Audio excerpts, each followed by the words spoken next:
Hey Reddit, when did your something's not right here gut feeling ever save you?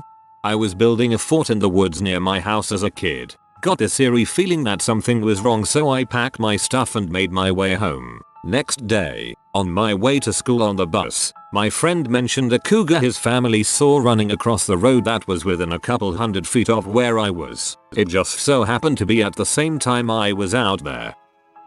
I smelled burning plastic early in the morning at my family cottage and almost went back to sleep. I was around 15, but got up to investigate. A socket on the outside of the building had caught fire and flames were shooting up the wall. The rest of my family was still sleeping and there wasn't enough smoke for the alarms to go off. I ran and got the fire extinguisher, got my dad up, and put it in his hands and pointed him towards the fire, stopped it and called the fire department.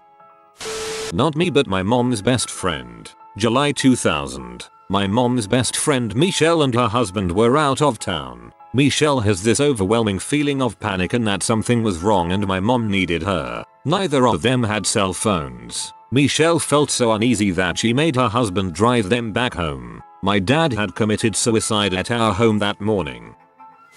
I was president of a club, and a guy who'd recently joined just set off my alarm bells. But he never did anything wrong. I still couldn't shake the feeling he was off. I asked my best friend, a pretty burly guy, to just keep an eye on him during a conference we went to. Most of the club, minus me, went to a party at the conference. My best friend kept an eye on the weird guy for most of the night and ended up stopping him from raping a passed out drunk girl. I pretty much always trust my gut feelings now. Apparently the same sort of thing happened at the club I'm a part of. They let this guy come with, but he gave everyone off vibes. Prees advised all the girls in the club to not be alone, especially with him. He tried to creep on all the girls there. Now he's not allowed to come with. When my husband and I were in college, we came home late one night after a long day and had to get up early the next day. We were both so tired and he wanted to leave his backpack and computer in the car because we were going to be getting up and back into the car in a few hours. My gut feeling said absolutely not and I made him take his bag and computer. When we came back down the next morning, his car had been broken into. We were looking at houses a while back and found one that was great location, would have been perfect size for us, and didn't appear to need any work other than new carpet and stuff I wanted to do, like painting and switching it over from oil burning furnace. I just had a nagging feeling about it, and my husband agreed. As much as we loved it, something was off with it. I actually thought ghost or something silly like that, and we ended up passing on it. I was still kicking myself about it until a few months later when it had a major electrical fire. The whole house and everything in it was a total loss, and the family that lived there barely got out alive. My mom dropped my 3-year-old brother off at daycare before she had to work in the morning. When she got to work, she had this terrible feeling something was wrong with him. She ended up leaving work and drove to the daycare. She found the daycare lady inside sleeping while the daycare kids, including my brother, were running around the pool. My brother never went back to that daycare again. I was driving and it started to snow. I noticed that I was going a bit fast and strongly sensed I should slow down. I did, and a couple seconds later I came up around a bend with the road suddenly being covered in ice. I started to fishtail while sliding directly towards two people standing outside their car. They had wrecked in the same manner that I was about to do and were standing outside their car, with me heading straight for them. I quickly thought of my options and ended up doing a hard right straight into the highway barrier. I slid nearly 100+ feet, dragging the front of my car to slow it down. Because I had decided to slow down, I was able to give the two guys enough time to get out of the way before I slammed into their cars. Even though I totaled my car, which was sad, I did not end up killing two people that night. The police did not end up ticketing anyone, thankfully, and they finally sanded the road after we had all wrecked. LOL. Snow while driving still scares me to this day. My mother had a student die last week in a similar accident. He was helping someone who slid off the road and another car crashed into them both, killing all three. I am so glad your story had a better outcome. Not quite sure if it was a gut feeling, but kinda close. It was Christmas Eve night in my childhood house. Not a creature was stirring, not even a mouse, and my mom had gotten a large TV for my dad and hid it in my doorless closet along with some other presents. At one point in the night, she had come back into my room to retrieve one of the smaller items and ended up moving the TV right in front of my wall heater and didn't put it back. I didn't notice and went to sleep a little later. I don't know if it was the smell or a gut instinct, but thank God I woke up, because at night early the next morning I woke up to find my room filling with smoke and a nice orange glow coming from the back of the TV box. Luckily no large flames had formed yet and I was able to stop it simply by moving the box out of the way and of course turned off the heater and evacuated the room. The smoke wasn't super bad so the house didn't get too much and my room eventually stopped smelling of it. TL. Our mom almost burned the house down on Christmas but I woke up in time to stop it. I had gone to this bar back home with a few friends and afterwards everyone was supposed to go to this house party. I was game to go from the moment I was invited. Halfway through the night I had this gut feeling to not go. I told my best friend that she shouldn't go but she insisted that she wanted to go because there were a few cute guys there. I couldn't shake the feeling that we shouldn't go, but she talked me into it. When we got in my car to head to the party the guy feeling was worse. I grew up around cars and drive a manual. My best friend is completely clueless when it comes to cars, so I deliberately grinded the gears and jerked the car and made it stall, acting like something was wrong. I pretended to try to fix what wasn't broken and after about 15-20 minutes of fixing my car, cops and fire trucks followed by EMS flew by us. I fixed my car but told my best friend that I just wasn't feeling well and she agreed and said my car breaking down ruined her mood. So we went back to my place to watch movies. About an hour after getting home we got a call from a friend of ours saying that the girl who owned the house and who was throwing the party was cheating on her husband who was deployed and came back and left to surprise her and caught her in bed with his buddy. Dude pulled a gun and started shooting at this girl and his friend while everyone else fled the house. Few years back I went to uni in Brussels. I would always take the train to get there. One morning I just woke up and didn't feel great at all. Keep in mind I have had a horrible flare up of Crohn's for the last weeks, but this felt different. Guess it was my gut. So instead of pushing through it like I did with Crohn's, I decided to stay home for once. This was the only day out of 2 that I ever stayed home from uni. That day the terror attack happened on the train that I usually ride to get to uni. I had a gut feeling I should pull my wallet and phone out of my purse. Not even 20 seconds later, I get mugged. The man dragged me across the sidewalk and stole my purse but all he ended up getting was a juice box and my birth control. I was going to meet up with someone from Marketplace to buy a phone and the feeling hit me so I called the woman and a man answered trying to play off the fact he's a man and I passed by where we were meeting at and it was dark and I heard voices in the background on the phone call. I never stopped the car and kept going. Pretty sure I saved myself from at the very least a mugging but learned a good lesson. Always meet in a public place. You can meet at police stations. I believe most are okay with this.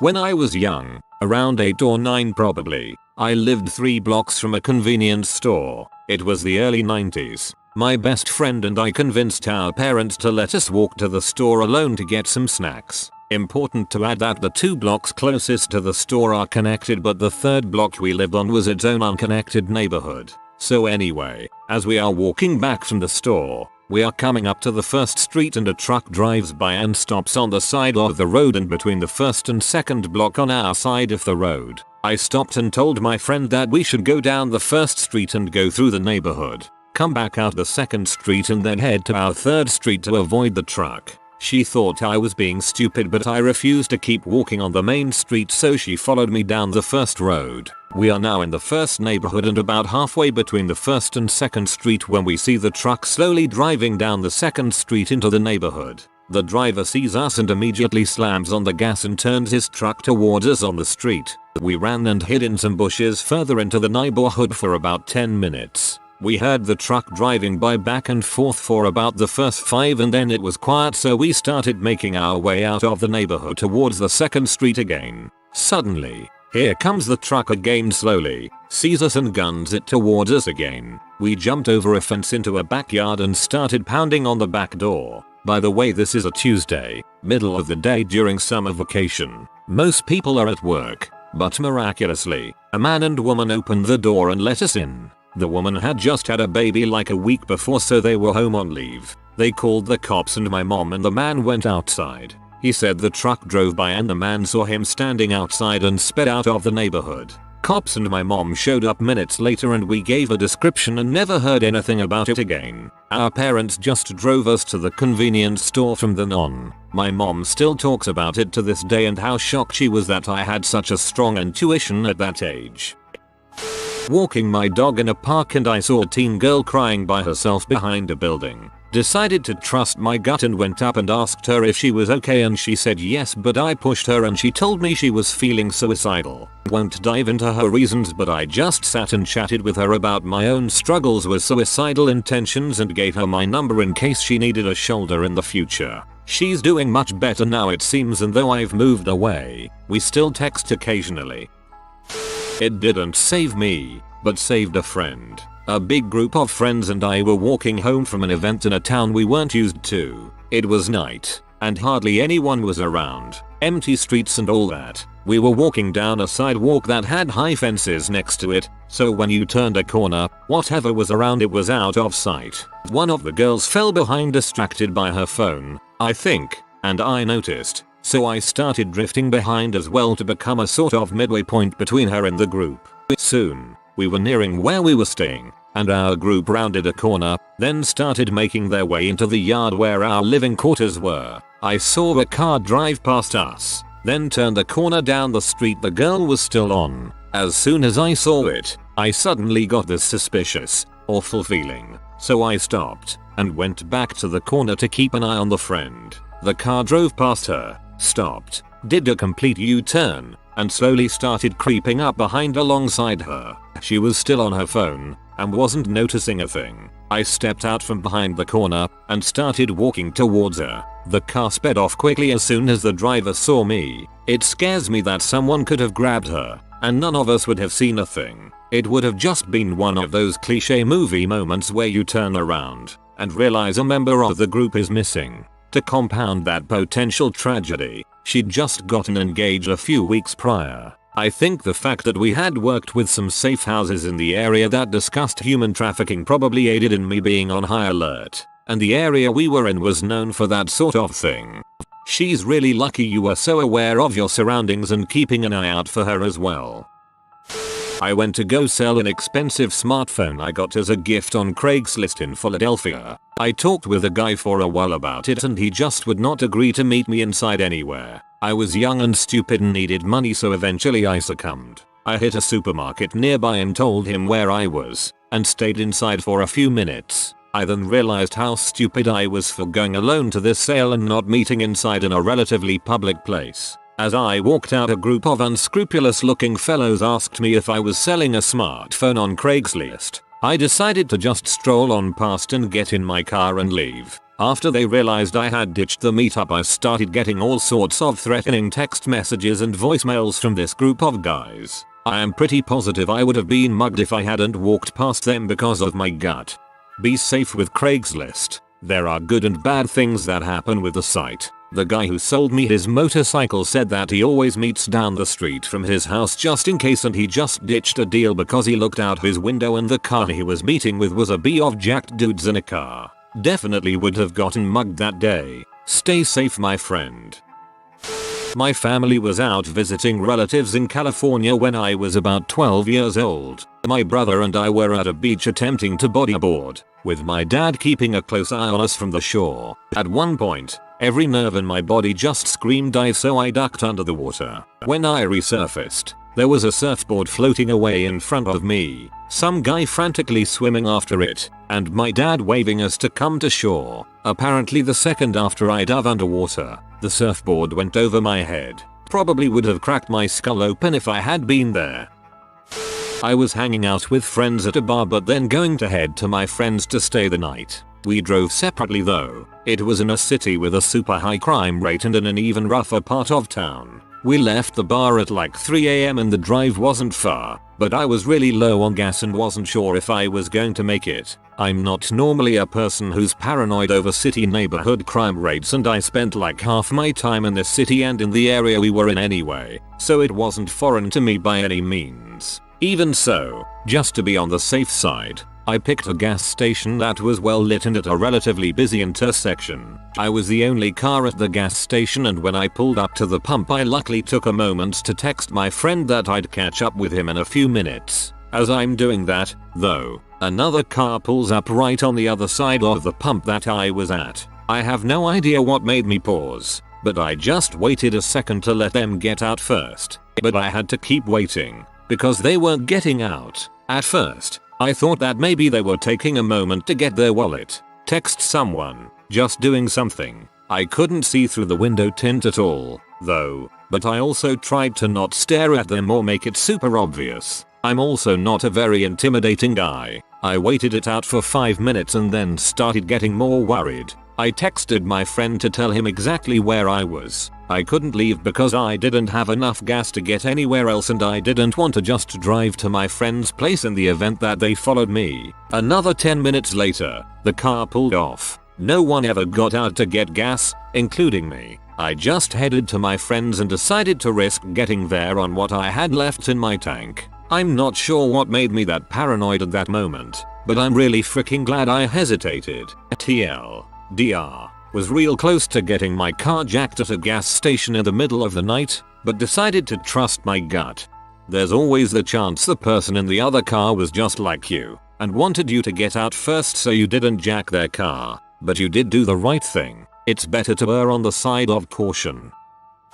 My boyfriend and I were visiting friends for a week in Phoenix. We girls were lounging at the pool while the guys were flexing their grilling skills. My boyfriend paused a moment, stood very still, then told me to go get dressed. We had to go right now. I wanted to fuss, but something told me not to. We drove straight through to San Antonio, right to his parents' very rural house. Before cell phones, and they didn't have a landline within a half mile. Seconds before we arrived, his little sister had jumped off of a rain barrel and landed on a metal spike that went straight up through her foot and into her leg.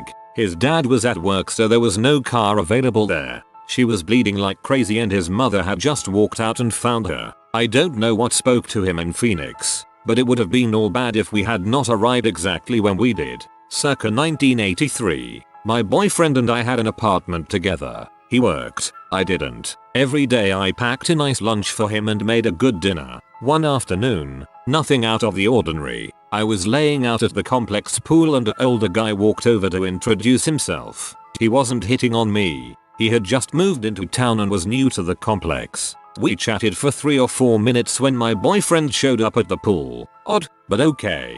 Introductions, then we returned to the apartment for lunch. Once behind the door of the apartment, he said to me, "Stay away from that guy. There is something very bad about him. He feels like the bottom of the deepest ocean." If you read my other post about the long sudden journey, you kinda know that he senses things. In fact, the reason he came home during his lunch was that he had a feeling, which he had before I was even at the pool. He just sensed something bad and came home. After he returned to work, I was taking the kitchen trash out and the man approached me again. I'm former army and in pretty good shape, and he's older. No place in his swimsuit for a weapon, and I could probably take him. Plus it wasn't in a secluded place. I'm not afraid. He asked me if my boyfriend was psychic. As it turns out, this guy is psychic and in fact recently transferred to San Antonio from a sister radio station to do his show there. He told me that when two psychics meet, oftentimes they feel something like cold darkness because they are receptive of vibes instead emitting like most people. In the end, he guided my boyfriend to better understand the things he sensed and they became great friends. Hope this helps some. My dad had to go to court to settle a way overdue payment for the place he worked at. He was going to take me with him so I can be more exposed to the adult world, so to speak. However, that meant he would have to leave the office back door unlocked so the rest of the staff could clock in. He suddenly didn't feel right about it and decided to have me man the office instead. He got T-boned outside the courthouse on the passenger side of the car that day. The car was totaled and I would have gotten severely hurt if I was there. This isn't my story. It's from an old high school teacher of mine. His friends were bar hopping. They were all underage and traveling to a bar about 45 minutes away. It wasn't like this is the first time they were doing this or anything. All of a sudden, he got a really bad feeling and started panicking. His friends made fun of him and wouldn't let him out of the car, but it got so bad they had to dump him in this small town in the middle of nowhere. He used a payphone and called a cab home. The next morning he saw that his friends had been in a car accident, obviously due to drunk driving. Most of the friends died. One survived with a severe brain injury. His life was saved all because of a gut feeling. Sometimes he has survivor's guilt now.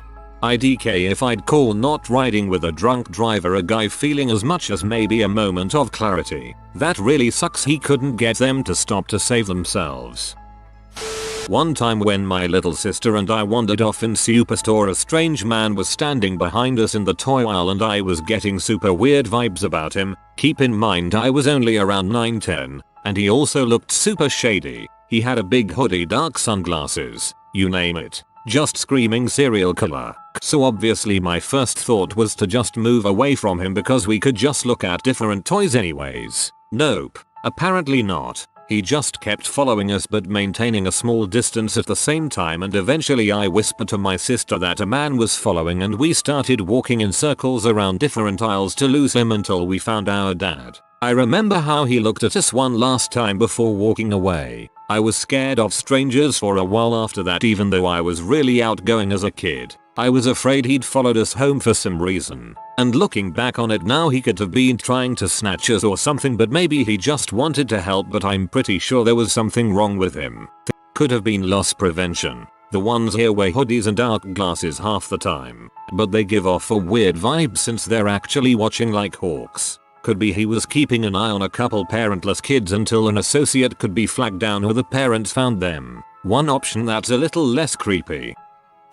Went to buy a TV off Craigslist for $350 with a buddy, and the seller cracked the front door enough to say we needed to go through the back entrance. Being dumbasses, we did not think anything of it at the time and went to the back door. We walked 5 steps into the house and noticed all the lights were off and it was dead silent. No TV sounds, no music, no nothing, so we noped the frick out of there and drove off. Seller never called us to ask where we went or anything. We both still believe to this day it was a robbery setup and are pretty thankful we did not end up dead or seriously hurt. Never used Craigslist again. Crap was sketchy. Not me, but my dad was driving to a client's office to do some IT work for them. He left the house without his coffee mug, so thought about stopping to get coffee, but he said he just had a weird feeling and decided not to. He gets to the office and goes inside, and 2-3 minutes later there's a massive crash outside. When he comes back out into the parking lot, he sees his car and the 2 parked on either side of it stacked up on top of each other, his upside down in the middle, like a car sandwich. Some guy was driving down the street and had a seizure and veered into the parking lot at near highway speeds. Had he stopped for coffee, he likely would have just been getting out of the car at that moment. I walked into a house party and got a really bad gut feeling. Most of my friends and I left. The people who didn't leave got mugged. It was pretty scary. Not mine, but my dad's. I was downstairs helping him with some woodworking when I was 10 or 11. He went to run a 2x4 through the table saw when he noticed I was at his elbow rather than behind him.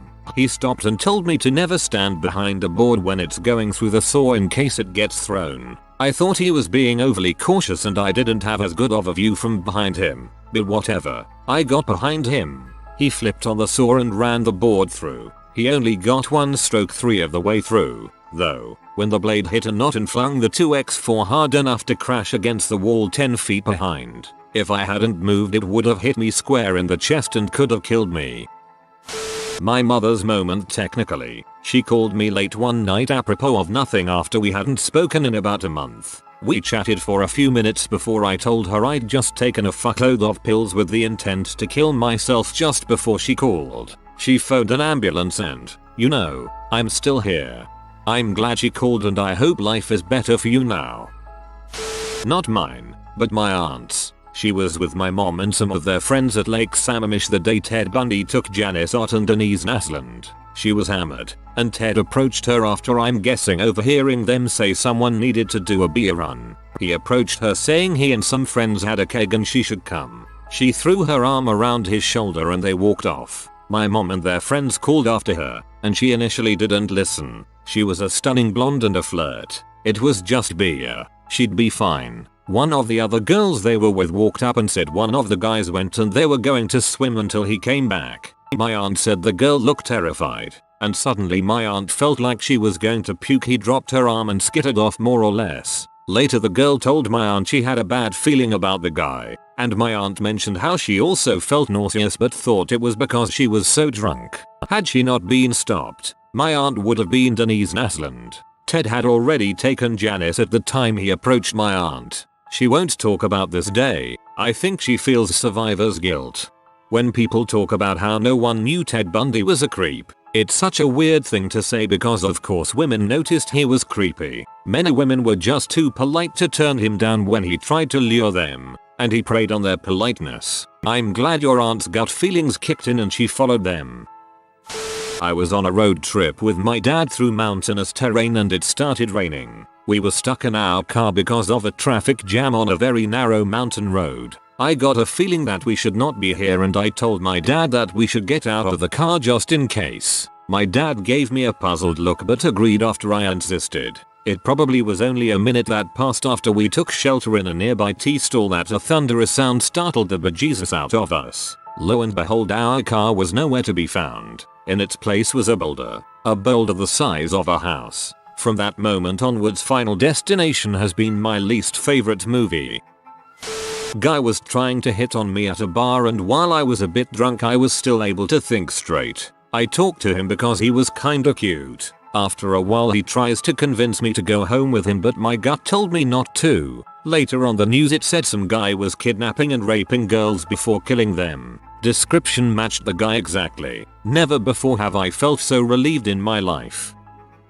When I was 7, my music teacher whipped out his penis at me and asked me touch it, taste it. At that age I didn't know the first thing about genitals so I didn't know what was going on. But something felt so wrong about it. I firmly refused. And he left at that, trying to cover it up by being sweet to me. The memory resurfaced around 4 years ago and I finally realized what almost happened to me.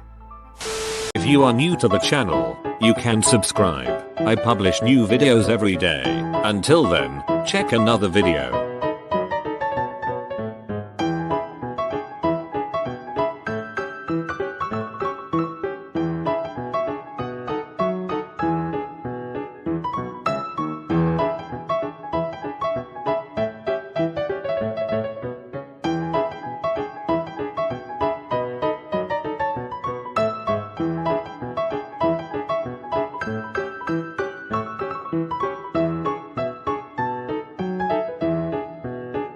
Bye for now.